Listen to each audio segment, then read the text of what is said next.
ኣብ ነፍሲ ወከፍ ወዲ ሰብ ሓደ ወሳኒ ቅጽበት ኣሎ። ክብሪ ብነፃ ዝዕድል ውህብቶ ኣይኮነን። ማንም ሰብ ንዓኻ ክብሪ ክህበካ ግዴታ የብሉን። ኣብ ዙርያኻ ዘለዉ ሰባት ኩሉ ግዜ ይዕዘቡኻ ኣለዉ፣ ይጽበዩኻ እውን ኣለዉ። ክሳብ ክንደይ ክትጽወር ከም እትኽእልን ክሳብ ክንደይ ሓያል ከም ዝኾንካን ይፍትኑኻ ኣለዉ። እዚ እትሰምዖ ዘለኻ ንደካማታት ዝውሃብ ተራ ምኽሪ ኣይኮነን። እዚ ዓሚቕ ስነ-ልቦናዊ ምኽሪ ናይ ዓወት ካርታ እዩ። ነቶም ንዓኻ ክደፍሩን ከቃልሉን ዝፍትኑ ሰባት ከመይ ጌርካ ክትእዝዞምን መስመር ክተትሕዞምን ከም ዘለካ ዘርእዩ 7 ወሰንቲ መንገድታት ኣለዉ። ነዚ መልእኽቲ ሰሚዕኻ ክትውድእ ከለኻ እቲ ናይ ቀደም ሰብ ኣይክትከውንን ኢኻ። የግዳስ ዝያዳ ሓደገኛ ብስነ ኣእምሮ ዝበሰለ ከይሓተትካን ከይለመንካን ክብርን ኣኽብሮትን ብባዕልኻ እትረክብ ሓያል ሰብ ክትከውን ኢኻ። ሰላም ክቡራት ተኸታተልቲ ክብሮም ቢዝነስ ኤንድ ፋይናንስ፣ ሎሚ ነቶም ንዓኻ ክደፍሩ ዝፍትኑ ሰባት ከመይ ጌርካ ክትሕዞም ከም ዘለካ ዘርእዩ 7 መንገድታት ብዝርዝር ክንርኢ ኢና። እዛ ቪድዮ ንህይወትኩምን ንኣተሓሳስባኹምን ክትቅይር ስለትኽእል ክሳብ መወዳእታ ቪድዮ ሓቢርኩም ንጽንሑ። ቅድሚ ናብዚ ዋና ሓሳብ ምእታውና ነዚ ቻነል ሓደሽቲ ዝኾንኩም ሰብስክራይብ ብምግባር ቤተሰብ ኩኑ። ከምኡውን ካልኦት ሰባት ክመሃርሉ ላይክ ሼር ምግባር ከይትርስዑ። ክብርኻ ክትሕልወሎም እትኽእል 7 ወሰንቲ መንገድታት። ቀዳማይ፣ ስቕታ ብግቡእ ተለማመድ። እቲ ቀዳማይን ሓንቲ ሳንቲም እኳ ዘይትኸፍለሉን ግን ከኣ ንጸላእትኻ ሙሉእ ብምሉእ ዘቃህምም ፍጹም መሳርሒ ስቕታ እዩ። ሓደ ሰብ ክብረትካ ክትንክፍ ከሎ ነፍሲ ወከፍ ክፍለ ኣካላትካ ምላሽ ክህብ፣ ርእሱ ክከላኸልን ወይ ከዓ ብዝጎድእ ቃላት መልሲ ክህብ ወይ ከዓ ክሃርም ይደሊ። እዚ ተፈጥራዊ ሕጊ ስምዒት እዩ። ግን ተጠንቀቕ፣ ንሳቶም ዝደልይዎ እውን ልክዕ ከምዚ እዩ። ናትካ ምላሽ ክርእዩ፣ ናትካ ጉልበትን ናትካ ትኹረትን ክወስዱ እዮም ዝደልዩ። ኣብ ልዕሊ ስምዒትካ ፍጹም ስልጣን ከም ዘለዎም መረጋገፂ ክረኽቡ እዮም ዝደልዩ። ነዚ ምላሽ ኣብ እትህበሉ ቅጽበት ንዓወትካ ኣብ ሸሓነ ቀሪብካ ባዕልኻ ሂብካዮም ኣለኻም እዩ። ነስተውዕል፣ ንኹሉ ንእሽተይ ነገር ምላሽ ዝህብ ንጉስ ዙፋኑ ከም ዘጥፈአ ኣይትረስዕ። ስለዚ ንጉሳዊ ግርማኻ ክትሕዝ እንተደሊኻ ንኹሉ ውርደትን ንዕቐትን ብዘየነቕነቕ ፍጹም ስቕታ ክትምልሰሎም ኣለካ። ስቕታ ድኽመት ኣይኮነን፣ ፍርሒ እውን ኣይኮነን። የግዳስ ንጸላእትኻ ብናይ ኣእምሮ ውግእ እትስዕረሉ እቲ ዝበለጸ እስትራተጂካዊ መንገዲ እዩ። ካልኣይ፣ ናብ ህይወትካ ዘለዎም መእተዊ ዕፀዎ። ኣብዚ ዓለም እዚ እትንቀሳቐሰሉ መንገዲ ንዘለኣለም ዝቕይር ሓይሊ ተረዳእ። ናትካ ህላዌ መሰል ዘይኮነስ ዕድል እዩ። ነስተውዕል፣ ናትካ ግዜ፣ ጉልበት፣ ትኹረት ንኹሉ ሰብ ብኸንቱ ዝዕደሉ ነፃ ውህብቶታት ኣይኮኑን። የግዳስ ዋጋ ዘለዎም ክቡራት ሃፍትታት እዮም። ሓደ ሰብ ክብርኻ ክትንክፍ ከሎ ኣብ ህይወትካ ሓንቲ ሰከንድ እኳ ንምጥናሕ ብቑዕ ምዃኑ ከረጋግጥ ክኽእል ኣለዎ። ብዙሓት ሰባት ኣብዚ ቦታ እዚና ንወድቕ ብሕታውነት ምስኣን ስለ ንፈርሕ ንንዕቐት ንዕጐሶም። ነስተውዕል፣ ክትፍቀር እኳ እንተዘይከኣልኩም ክትክበሩ ግን ግዴታ እዩ። ኣብዚ ማሕበራዊ ኩነታት ዋጋኻ ብዘይፈልጡ ሰባት ካብ እትኽበብ በይንኻ ምዃን ይምረጽ። ሳልሳይ፣ ንሳቶም ካብ ዝበፅሕዎ ንላዕሊ ልዕል ኢልካ ተረኸብ። ናይ በቀል ዝበለጸ ምግቢ ዝሒሉ ዝብላዕ እዩ ይበሃል። ነገር ግን ካብ ኩሉ ዝዝሕል በቀል ጸላእትኻ መብርሂ ክሳብ ዝጽበዩ ንስኻ ዘይትንከፍ ዓብይ ዓወት ከተመዝግብ ከለኻ እዩ። ንንዕቐት ዝወሃብ ዝዓበየ ምላሽ ግጭት ኣይኮነን፣ ልዕልና እዩ። ንዓኻ ዝንዕቑ ሰባት ኣትሕት ኣቢሎም ክሪእኻ ዝደልዩ ናብ ላዕሊ ቅንዕ ኢሎም ክሳብ ዝግደዱ ልዕል ኢልካ ተረኸብ።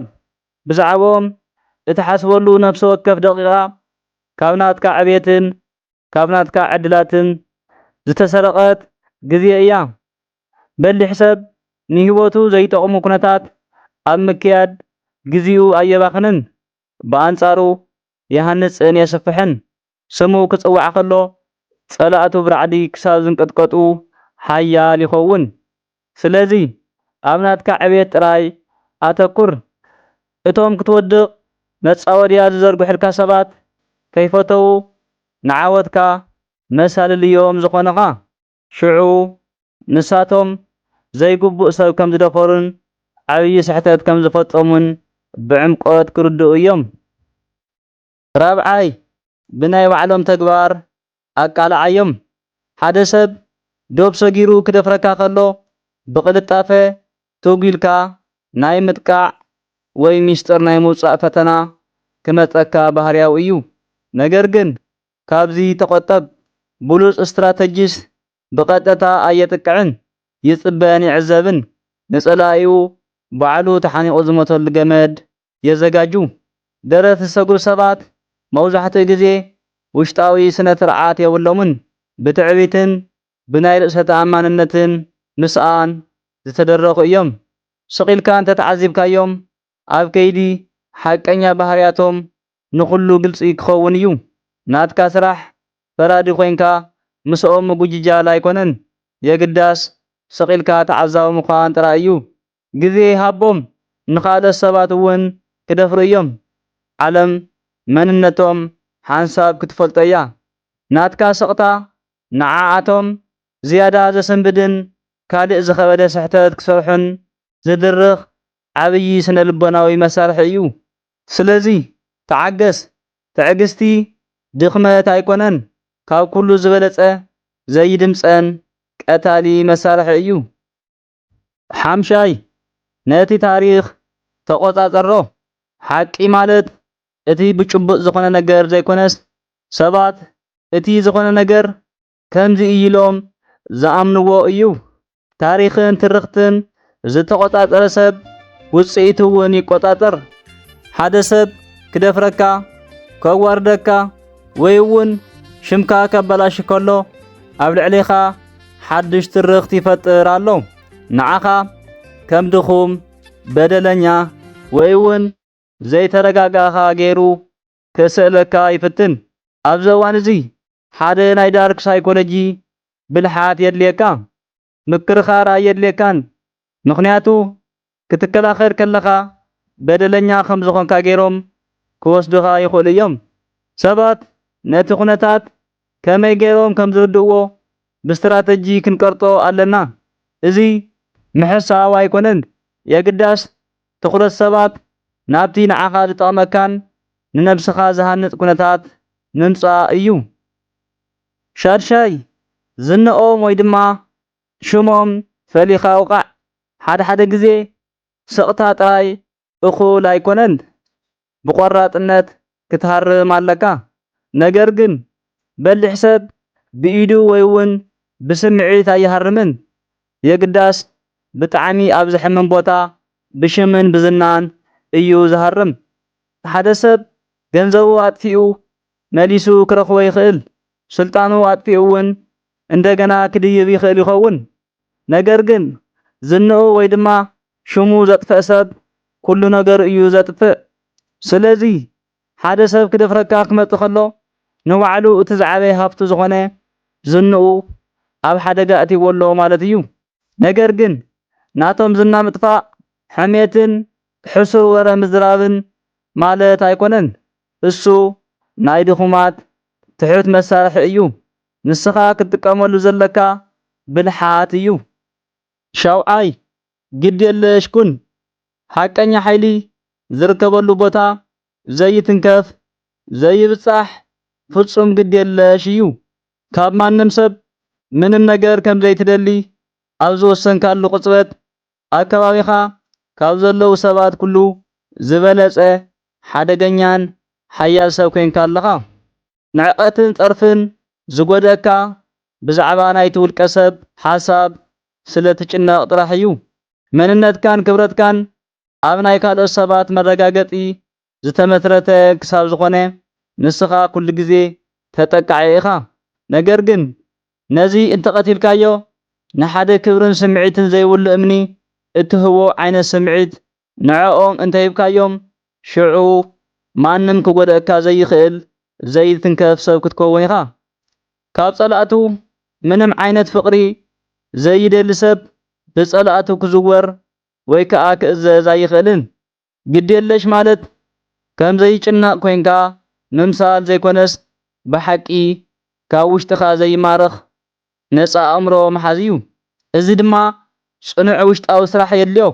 ዋጋኻ ካብ ናትካ ራእይ ጥራሕ ክትረኽቦ ኣለካ። ዝነዓቐካ ሰብ ሓይልኻ ክልክዕ እንደገና ክፍትን እዩ። ነገር ግን ካባኻ ፍጹም ምላሽ ምስኣን ከጋጥሞ ከሎ ባዕሉ ሓይሊ ከም ዘይብሉን ንዓኻ ክትንክፍ ከም ዘይኽእልን ክርዳእ እዩ። ለውጢ ዝጅምር ካብ ውሽጥኻ እዩ። ሎሚ ኣእምሮኻ እንተቐይርካ ጽባሕ ጅባኻ ክቕየር እዩ። ኣብ ህይወትና ለውጢ ዝመጽእ ካብቲ እንምሃሮ ጥራይ ዘይኮነስ ካብቲ ኣብ ግብሪ እነውዕሎ እዩ። ስለዚ ሎሚ ዝሰማዕኻዮ ሓሳብ ካብ ጽባሕ ጀሚርካ ኣብ ተግባር ኣውዕሎ። ካብዞም ሎሚ ዝረኣናዮም ነጥብታት ዝያዳ ዝተንከፈኩምን ክትጅምርዎ ዝሓሰብኩምን ኣየናይ እዩ? ኣብ ኮሜንት ብቕንዕና ጻሓፉለይ። እምበኣርከስ ክቡራት ተኸታተልቲ ክብሮም ቢዝነስ ኤንድ ፋይናንስ ናይ ሎሚ ቪድዮና ነዚ ይመስል ነይሩ። እዛ ቪድዮ ንኣተሓሳስባኹም ዝቐየረትን ጥቕሚ ዝሃበትኩምን እንተኾይና ላይክ ምግባር ከይትርስዑ። ንዝያዳ ናይ ቢዝነስን ፋይናንስን ትምህርትታት ሰብስክራይብ ብምግባር ቤተሰብ ኩኑ። ክሳብ መወዳእታ ቪድዮ ሓቢርኩምኒ ስለ ዝጸናሕኩም ካብ ልቢ የመስግን።